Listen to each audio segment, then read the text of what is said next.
Bonsoir à vous tous et une fois de plus, bienvenue dans l'émission À la recherche de l'amour. Monique, bonsoir. Bonsoir, bonsoir à vous tous, soyez tous le bienvenu. C'est toujours un plaisir d'être ici et de vous apporter une direction. Et nous savons combien une direction peut changer la situation d'une personne. Nous savons combien un conseil peut apporter de la félicité à une personne qui se trouve perdue dans sa vie. Oui, une personne qui se trouve perdue déjà dans la rue, dans le jour de jour à jour, quand elle reçoit une bonne direction, elle arrive beaucoup plus vite. Et ainsi, c'est dans la vie sentimentale. Parfois, la personne, elle tourne en rond par manque de connaissances, par manque de direction. Et parfois, une direction, une chose qui peut sembler pour beaucoup simple, mais quand cette direction, elle est la bonne, ça fait la personne arriver au bonheur. Ça me fait souvent penser, souvent nous cherchons quelque chose dans la rue et la chose est toute proche de nous. On tourne en rond, on se frustre, on s'énerve. Et lorsque la personne vient nous donne, non, c'est juste là, on est soulagé, on est vraiment soulagé parce qu'on se disait on va pas réussir, on va pas arriver au rendez-vous. Et dans la vie sentimentale, c'est ça. Tout le monde lutte pour la félicité sentimentale. Il arrive des moments où les personnes elles se frustrent parce que elles tournent en rond, elles ne savent plus quoi faire. Alors lorsque vient ce bon conseil, c'est un véritable bol d'air. Ça donne une nouvelle direction, un nouvel espoir. Ça, c'est l'objectif de cette émission. On va déjà, sans plus tarder, voir notre premier témoignage. C'est le témoignage de Clara. Clara qui a aussi connu pas mal de situations en ce qui concerne sa vie sentimentale. Et on voit toujours, Monique, principalement l'intérieur des personnes. C'est là que tout commence. On vous laisse découvrir son expérience, elle qui participe aussi des conférences de la thérapie de l'amour. Et voyez comment sa situation a été transformée.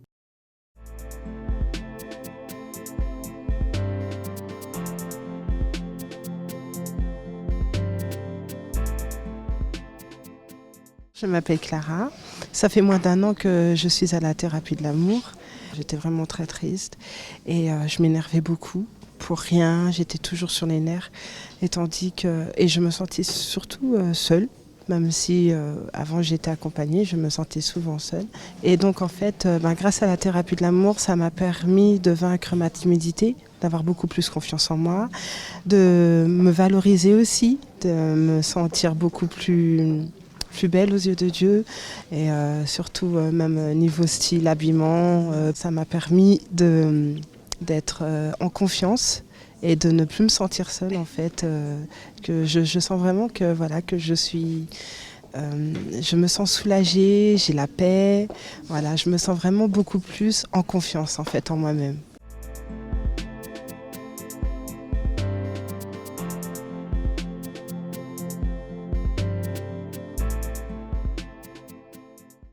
On a souvent l'habitude de parler de ce traitement intérieur dans les conférences de la thérapie de l'amour. Et c'est un terme, une expression que beaucoup de personnes ne comprennent pas.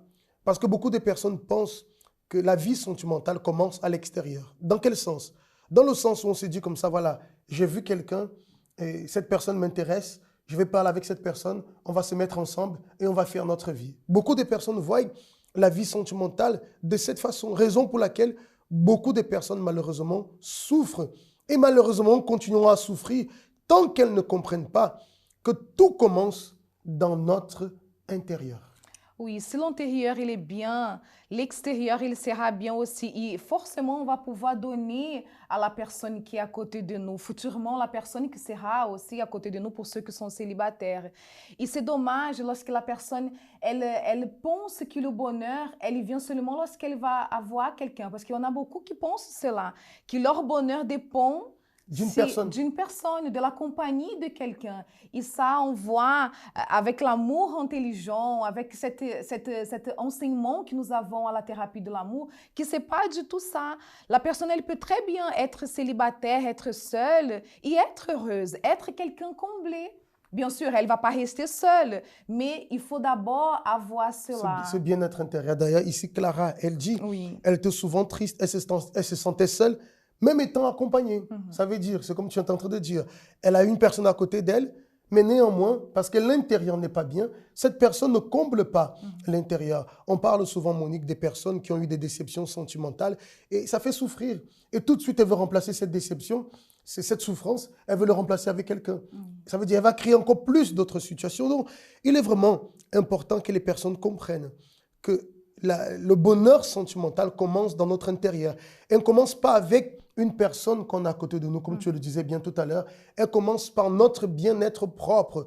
Lorsque la personne, comme elle disait ici, elle n'avait pas de confiance en soi, elle ne se valoriserait plus, elle sentait cette solitude, elle n'avait pas de paix. Donc aujourd'hui, tout cela a été reconstruit. Aujourd'hui, on peut dire qu'elle est prête pour pouvoir vraiment se lancer dans la vie amoureuse, si elle ne l'est pas déjà, parce que l'intérieur a été restauré. Oui, et toujours en parlant du témoignage de Clara, elle parle ici qu'elle était toujours sur les nerfs. Et certainement, c'était des choses, des réactions, des choses qu'il y avait dans son intérieur, qui montraient dans son extérieur, qu'elle-même, peut-être, elle ne voyait pas. Et peut-être la personne qui nous regarde, il y a des choses dans son intérieur qui dégagent dans son extérieur que la personne ne se rend même pas compte.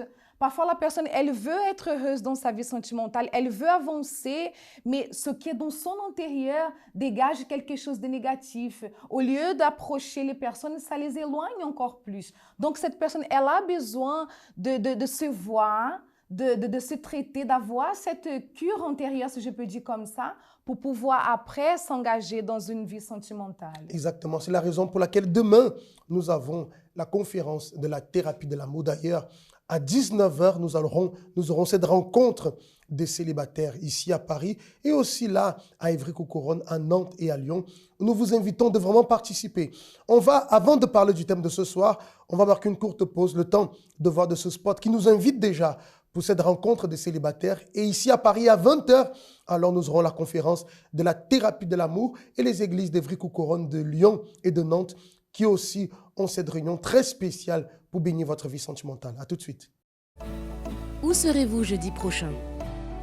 La thérapie de l'amour prépare un moment spécial pour vous qui êtes célibataire. 1 heure d'échange et d'enseignements précieux pour apprendre à développer une bonne relation. Une rencontre mensuelle pour vous aider à bien choisir votre partenaire et éviter de tomber dans un piège. Un dialogue efficace pour répondre à vos questions. Des fois, en tant que célibataire, on ne sait pas ce qu'on veut faire. Ça m'a vraiment confortée dans mon choix. Je trouvais que c'était un moment différent. Recevez des conseils pour savoir comment se comporter dans la vie à deux. Rendez-vous à l'heure des célibataires, ce jeudi à 19h. Voilà, très chers amis, ne perdez donc pas cette opportunité demain dans cette conférence, premièrement pour les célibataires, juste après la conférence avec tout le monde, où Dieu prépare quelque chose de spécial pour vous. Le thème de ce soir, Monique, c'est « Qui se ressemble, s'assemble ». Tout le monde connaît cette expression.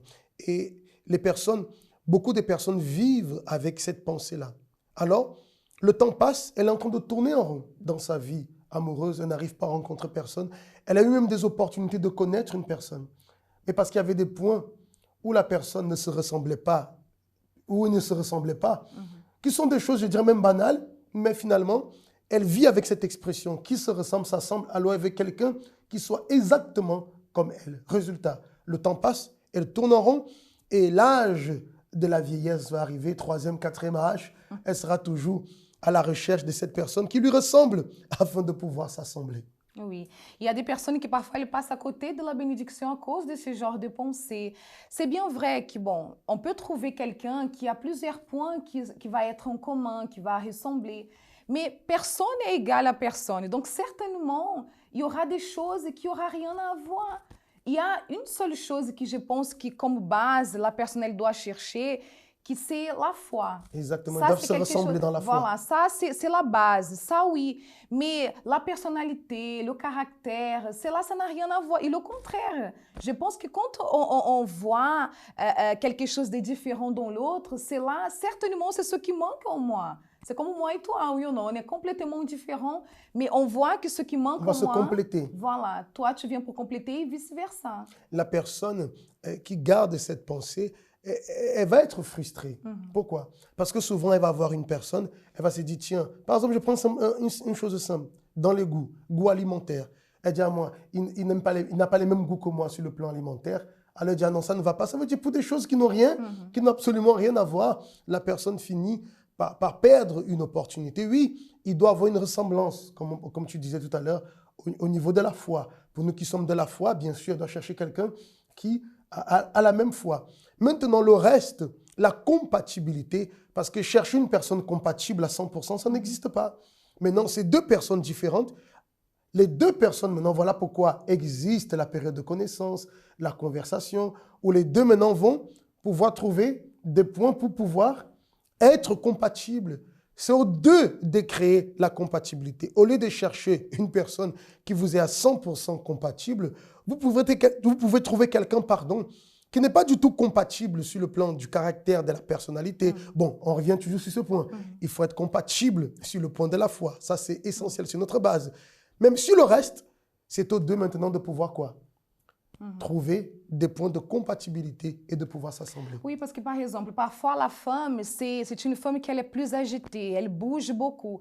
Et parfois, elle voit certains points dans un homme, dans un garçon, qui peut lui plaire. Mais après, elle se dit, ah, mais lui, il est trop calme. Mais cela, ça ne veut rien dire. Peut-être dans la période de connaissance, vous allez découvrir que cette calme qu'il y a chez l'autre personne, c'est ce qui manque en vous, ce qui va apporter du bénéfice même pour vous.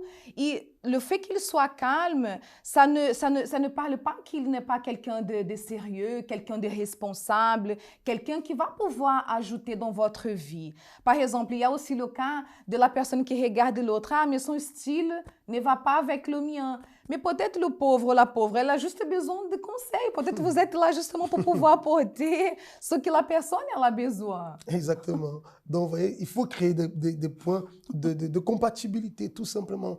Alors, si vous étiez dans cette idée, je cherche une personne qui soit 100% compatible avec moi, retirez ça de votre tête, parce que sinon, vous allez rester seul. Mais, on revient encore sur ce point. Nous sommes de la foi. Cherchez quelqu'un de la foi, voilà, où il y a cette compatibilité dans l'esprit. Et le reste, maintenant, il faut quoi? Il faut créer des points de compatibilité. Les deux se mettent en accord. On parlait dans une émission, et le mari, l'épouse et l'époux doivent se mettre en accord pour pouvoir marcher ensemble. Le fiancé et la fiancée doivent se mettre en accord. C'est quoi? C'est créer justement ces points de compatibilité. En parlant d'ailleurs de communication, nous allons voir en ce moment ce spot. Nous allons vous parler alors de l'événement que nous aurons à la fin de ce mois pour la rencontre des amoureux, justement. À tout de suite. The Love Walk, la promenade de l'amour. Une opportunité pour les célibataires amoureux et fiancés d'apprendre à connaître une personne ou de prendre le courage d'aborder cette personne spéciale. Une porte ouverte pour les mariés pour développer la communication dans le couple et aborder les sujets qui sont négligés au quotidien. Venez participer à cet événement spécial pour investir davantage dans votre vie amoureuse. Samedi 28 septembre à 14h30 au parc de la Courneuve, entrée Marville, près de l'arrêt du bus 150, arrêt Cité Floréal. Obtenez votre kit dans le CAU le plus proche de chez vous. Donc rendez-vous le 28 septembre pour cette rencontre des amoureux, les couples célibataires, les couples mariés, pour ce moment de conversation très important, justement pour pouvoir renforcer les liens, renforcer la relation, ou pour les personnes qui vont pour la première fois prendre le temps de parler ensemble pour voir si effectivement l'un peut correspondre à l'autre pour une future marche amoureuse ensemble. Oui, et je vous demande, vous que vous allez venir dans cette marche, soyez bien attentifs. Soyez attentifs à l'autre personne, parce que parfois, quand la personne est dans une conversation, elle veut seulement parler, exprimer, mais elle ne prête pas attention aussi à l'autre personne. Donc, ces moments, il est pour cela aussi, pour pouvoir observer, pour savoir ce qui va dans l'intérieur de l'autre personne. Ça va être un moment de grande bénédiction, un moment simple, mais de grande bénédiction. Alors, préparez-vous pour cette grande rencontre. Si vous avez des questions, n'hésitez pas à nous contacter sur le numéro WhatsApp. Et pour vous qui demain allez participer de la rencontre des célibataires, vous pouvez déjà, n'attendez pas demain, 1 heure avant la rencontre des célibataires pour poser vos questions. Faites-le déjà maintenant et avec plaisir, nous allons pouvoir vous répondre. Passez une très bonne soirée. Nous vous donnons alors rendez-vous demain.